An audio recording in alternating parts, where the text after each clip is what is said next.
नमस्ते. आज आम्ही तुमच्या शेण्या थोडेसे गप्पा मारणार आहे. थोडेसे नाही, भरपूर मारणार आहे. काय काय मारणार गप्पा? गप्पा म्हणजे आता भरपूरच गप्पा मारायच्या आहे. बाबू विषयी, ताईला बाबू झालाय ना, त्याच्याविषयी गप्पा मारायच्या आहे. थोडंसं तुमचं पण हे घ्यायचं आहे. हां, सर्वांनी मिळून आपण कार्य करायचं आहे ना आपलं ताईच्या बाबूचा. आता ताईच्या बाबूची 5वी झाली, आता बारसा करायचा आहे. मग बारशाला आता काय पाहिजे? पहिलं मेन काय असतं बारशाला? नाव ठेवायचं. नाव काय ठेवायचं हे पण सुचलं पाहिजे ना. म्हणून म्हटलं आपलं सर्वांचा विचार घ्यायचा, सर्वांना विचारायचं की नाव काय ठेवायचं. आता पप्पू सांगेल तुम्हाला की कोणता अक्षर दिलाय आणि त्या अक्षरावरून नाव काढायचं. झालं, मम्मीला काय आठवलं नाही की पप्पू पूर्ण कळलं. हा, तर कसं 5वी झाली, आता बारसा करायचा आहे. बारसा कुठे करायचा आहे, कसं करायचं आहे, काय ठेवायचं आहे, काय नाही ठेवायचं आहे, कसं अरेंजमेंट करायचं ते तर आहेच. पण बारसामध्ये सर्वात इम्पॉर्टंट असतं की नेमिंग सेरेमनी आहे ना, नामकरण सोहळा असतो ना ते. तर नाव काय ठेवायचं, आणि नाव ठेवायचं बोललं की खूप मोठा हे झालं की कोणत्या वर्ड पासून. हां, खूप मोठी रिस्पॉन्सिबिलिटी. नाव ठेवायचं एकदाच असतं ना. हां, आणि आपण फक्त असं बोललो की नाव ठेवायचं आहे तर खूप मोठं हे झालं. त्याच्यातून पण मी तुम्हाला एक स्पेसिफिक सांगतो की आपण नाव तो वर्ड कसा शोधला. वर्ड आपण पंडितकडे भटाकडे जाऊन भटजींकडे गेलो, भटजी असतात त्यांना ना, सर्व दाखवलं, बर्थ डेट, बर्थ टाइम आणि सर्व इन्फॉर्मेशन. आणि त्यांनी आपल्याला एक अक्षर दिलाय. अक्षर, तर कोणता अक्षर आहे तो? टी. टी पासून तुम्ही बेबी गर्लसाठी काहीतरी नाव आम्हाला सजेस्ट करा.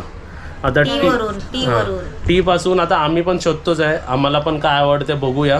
तुम्ही पण सर्वांनी लेटर टी पासून, टी फॉर तानिया, तमन्ना, तनिष्का, तन्नू, हां म्हणजे असे फ्रॉम टी किंवा त आहे ना, तशापासून तुम्ही नाम आम्हाला सजेस्ट करा खाली कमेंट बॉक्समध्ये. आणि तुमच्यातलं पण म्हणजे आम्हाला आयडिया अजून थोडी मजा पण येईल ना, आणि आयडिया अजून येईल ना की बाबा काय काय नाव असू शकतं है ना. तर तुमच्या पण कमेंटची हेल्प घेऊन, आणि नाव काय असणार आहे ते तुम्हाला फंक्शनमध्ये समजणारच, बरोबर. आणि जर आता फंक्शन येतो आहे तर आपल्याला सर्वांना रेडी झालं पाहिजे, बरोबर है ना. आपले जे केस आहेत चांगली सफेद, काली, गोरी, लाल, पिवली, हिरवी नॅचरल केस आहेत, हां, ती सर्व आपल्याला लपवली पाहिजे. हां, मग त्यासाठी आम्ही तुमच्यासाठी एक खास काहीतरी प्रोडक्ट आणलेला आहे. सर्वात आधी आत्ताचीच लाईफस्टाईल बघा की आम्ही पण बघा किती बिझी आहे. आत्ता एक फंक्शन झालं, आता एक हे कार्य झालं, नंतर फंक्शन, नंतर काहीतरी वेगळं फंक्शन. आताची लाईफस्टाईल एवढी बिझी झाली आहे की आपली बोलतात ना मिड जनरेशन किंवा ओल्ड जनरेशनच नाही, त्याच्यापेक्षा यंग जनरेशनमध्ये पण प्री मॅच्युअर हेअर ग्रेइंग चालूच असतं. आपले केस कसे सफेद होत राहतात, त्याचे रिझन काय काय असू शकतात काजल? त्याचे रिझन काय असतात? आपला स्ट्रेस असतो, वेदर कंडिशन असते, आपली इटिंग हॅबिट्स किंवा आपलं जेनेटिक्स असतं. आणि आपण बघितलं आहे की आपण ह्या कामासाठी पूर्वी आपण हिना वापरत होतो. तर हिना कसे करायचे म्हणून? ती रात्रभर भिजत ठेवायला लागायची. हां, आणि रात्रभर भिजत ठेवायचं त्याला, मग त्यानंतर दुसऱ्या दिवशी लावायचं. पण तुम्ही सगळं चहा पावडर काढून त्याचं पाणी काढून त्याच्यामध्ये ती भिजत ठेवायची. सर्व हे मिक्स करायचं आणि आपल्याला थांबायचं पण. आणि असं पुढे ढकलत आपलं ते कधी राहून पण जातं, कधी ठेवून पण आपण विसरून जातो. तर आपल्याकडे आता एक असं सोल्युशन आहे जे मी तुम्हाला दाखवतो. इकडे आहे आपल्याकडे मामा अर्थचा नॅचरल हिना पेस्ट. ह्याला नाही तुम्हाला भिजवायची गरज आहे, नाही ह्याच्यात काय मिक्स करायची गरज आहे. हे पूर्णच असा पॅकेट आहे जे आपण डायरेक्ट लावायचं हिना म्हणून. रेडी टू यूज पॅकेट आहे. आणि हे हिना पेस्ट तुम्हाला हार्श केमिकल पासून सुद्धा वाचवते. आणि त्याच्यामधले हर्ब्स जसे मेथी, शिकाकाई, मंजिष्टा, रिठा हे आपल्या हेअर्सला नरिश आणि हेल्दियर लुक देतो. आणि जर तुम्हाला असा प्रश्न पडत असेल की रेग्युलरमध्ये आपण ही यूज करू शकतो का, तर हा आपण यूज करू शकतो, कारण ही एकदम सेफ सर्टिफाईड आहे. म्हणजे त्याच्यामध्ये कोणतंही हार्मफुल किंवा टॉक्सिक केमिकल नाही जे आपल्या हेअरला डॅमेज करू शकतो किंवा ड्राय करू शकतो. आता इथे तुम्ही बघू शकता, मम्मी बघा रेडी टू मेक घेतलंय, हिना आता नॅचरल वाटीमध्ये पेस्ट. काढून घेते. तर मी हातानेच लावते. तुम्ही ब्रशने सुद्धा लावू शकता ना. हां, तर असं घ्यायचं आणि पूर्ण असं लावायचं ना, चोलायचं ना सर्व. लावायचं केसांना. ओके. आणि आपला ह्याचा कलर येणार आहे तो एकदम रिच आणि डार्क कलर असणार आहे. आणि ह्या नॅचरल हिना पेस्टमध्ये 4 मेन इन्ग्रेडियंट्स आहेत. हिना, डार्क रोस्ट कॉफी, इंडिको ऑइल आणि आपला कोकोनट ऑइल. हिना आपल्या ग्रे हेअर्सला कव्हर करायला मदत करते, त्यावरून आपल्या हेअर्सला नरिश आणि शाईन करते आणि स्ट्रेंथ देतं. त्यानंतर आपलं डार्क रोस्ट कॉफी जे आपली अँटीऑक्सिडंटमध्ये रिच आहे आणि त्याच्यामुळे आपलं टेक्स्चर आणि आपल्या केसांची शाईन वाढते. आणि ह्याच्यातला तिसरा मेन इन्ग्रेडियंट म्हणजे इंडिगो ऑइल, जे आपल्या डॅन्ड्रफ प्रिव्हेन्शनसाठी खूप चांगलं आहे, आपल्या प्रीमॅच्युअर ग्रेइंगसाठी आहे आणि आपल्या स्कॅल्पला सूद आणि कंडिशन आणि आपल्या हेअरला ड्राय होण्यापासून वाचवतो.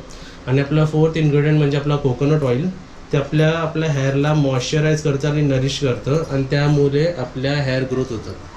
ते कसं वाटतं का अजून? मस्त वाटतंय. Good bye grace naturally. आणि हे आपल्याला ना किती तास ठेवायचं माहिती आहे? 1 ते 2 तासच ठेवायचं आपल्याला. म्हणजे आता काजल 2 तासाने पाण्याने धुवून काढणार आहे ना, आणि ती उद्या मामा अर्थच्या हिना शॅम्पू आणि कंडिशनरनी धुवून काढणार ती. आणि हा बघा मामा अर्थचा नॅचरल हिना पेस्ट ना आपण आता हा उघडलाय ना पेस्टसाठी. तर आता हा उघडल्यानंतर आपल्याला 30 दिवसात हा वापरायचा आहे आणि आपल्याला हा फ्रीजमध्ये ठेवायचा आहे. जेव्हा पण आपण त्यांचे प्रोडक्ट आपण ऑर्डर करतो ना, तेव्हा ते आपलं प्रोडक्ट ऑर्डर केलेलं एका वेबसाईटला लिंक करतं आणि त्या वेबसाईटचं इनिशिएटिव्ह आहे की 2025 पर्यंत ते 1 मिलियन ट्री प्लांट करणार आहे. आणि आम्ही तुम्हाला एक कोड देतोय SK2022. जर तुम्ही हा कोड वापरला तर तुम्हाला फ्लॅट 20% डिस्काउंट मिळेल मामाअर्थच्या सर्व प्रोडक्ट्समध्ये. अजून तुम्हाला एक सांगायचं की मामाअर्थचं ऑफिशियल ॲप सुद्धा आहे, अँड्रॉइडमध्ये पण आहे आणि iOS मध्ये पण आहे. त्याची सर्वांची लिंक मी खाली डिस्क्रिप्शन बॉक्समध्ये देतो, तुम्ही लिंकवर क्लिक करा आणि ही मामाअर्थचं नॅचरल हिना पेस्ट तुम्ही नक्कीच मागवा, एकदम छान आहे. काजल बघा कशी दिसते, चप्पू चप्पू. ठीक आहे, आता मम्मी आणि काजल खाली चालली आहे. आता केस कधी 2 तासांनी धुवायची ना? हा 2 तासांनी धुवायची, पाणीने फक्त पाण्याने, आणि उद्या आपल्या शॅम्पू आणि कंडिशनरनी धुवायचे. चला आता तुम्ही खाली जावा आणि तुम्ही सर्वांनी पण आम्हाला लेटर टी पासून आपल्या बेबी गर्लसाठी काहीतरी नाव सुचवा चांगलाच, है ना? टी अक्षरावरून. ओके, चालली खाली.